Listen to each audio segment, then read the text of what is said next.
Everyone, मैं हूं लुबीना और आप देख रहे हैं लॉ विद लुबीना। तो काफ़ी सारे जूनियर एडवोकेट के व काफ़ी सारे एडवोकेट के मेरे पास ये मैसेज आते हैं कि मैम क्या हमें रिमांड पर बहस करनी चाहिए या नहीं करनी चाहिए, क्योंकि जनरली क्या होता है, रिमांड तो एक्सेप्ट हो ही जाता है। 99% चांस यही होते हैं कि रिमांड एक्सेप्ट होगा। तो क्या हमें रिमांड पर आर्ग्यूमेंट करना चाहिए? तो मैं आप सबसे एक बात कहना चाहूँगी कि आप 99% को मत देखिए, आप अपना 1% देखिए।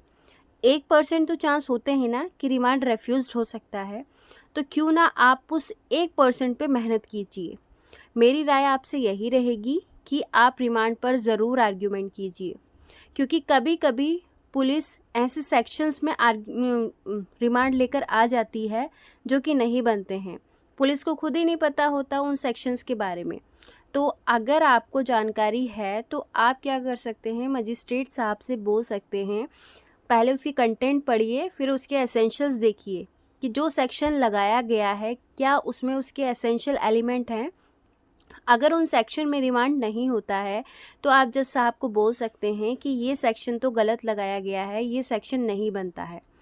तो वहाँ पर आप आर्ग्यूमेंट कर सकते हैं और हो सकता है आपका रिमांड रेफ्यूज भी हो जाए।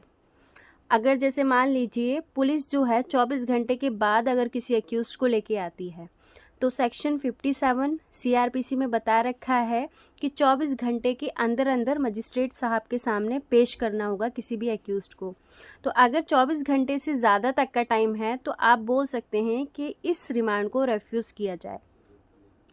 या फिर अगर कोई ऐसा रिमांड आया है जिसमें लेस देन 7 ईयर इम्प्रिजमेंट है, 41A का नोटिस तामील नहीं करा रखा है और ना ही उसका कोई जिक्र कर रखा है पुलिस ने, तो वहाँ पर आप Arnesh Kumar versus state of Bihar की रूलिंग के बारे में मजिस्ट्रेट साहब को बता सकते हैं और बोल सकते हैं कि इस रिमांड को रेफ्यूज़ किया जाए।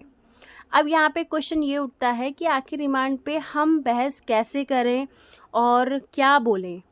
तो मैं आपको बता दूं कि एक 2022 का केस था, Jigar alias Jimmy Praveen Chandra Aditya versus state of Gujarat, AIR 2022 SC 4641।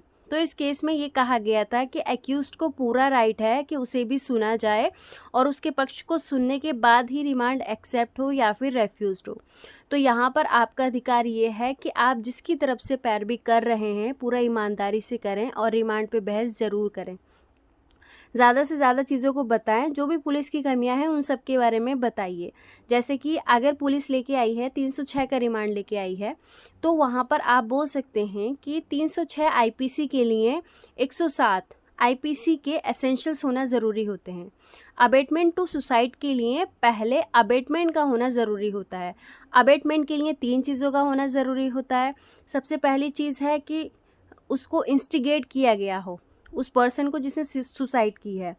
Second है कि उसकी सहायता कर रखी हो, जिस पर्सन ने सुसाइड की है उसकी सहायता की जाए। थर्ड है क्रिमिनल कॉन्स्पिरेसी होनी चाहिए। तो अगर ये तीनों एसेंशियल्स हैं उसमें, तभी वो 306 का रिमांड होगा, मतलब तभी वो 306 जो है वो एप्लीकेबल होगा।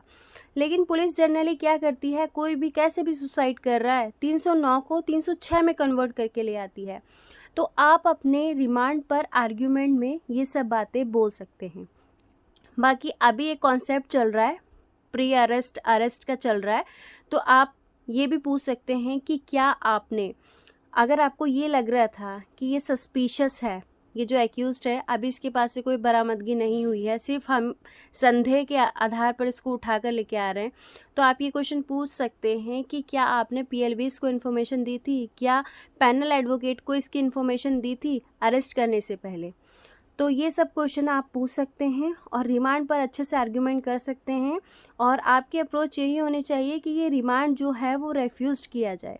तो मैं आपसे यही कहूँगी कि जब भी आपको मौका मिले तो रिमांड पर बहस ज़रूर कीजिए, क्योंकि जब तक आप बहस नहीं करेंगे तब तक मजिस्ट्रेट साहब भी क्यों रिमांड को रेफ्यूज़ करेंगे।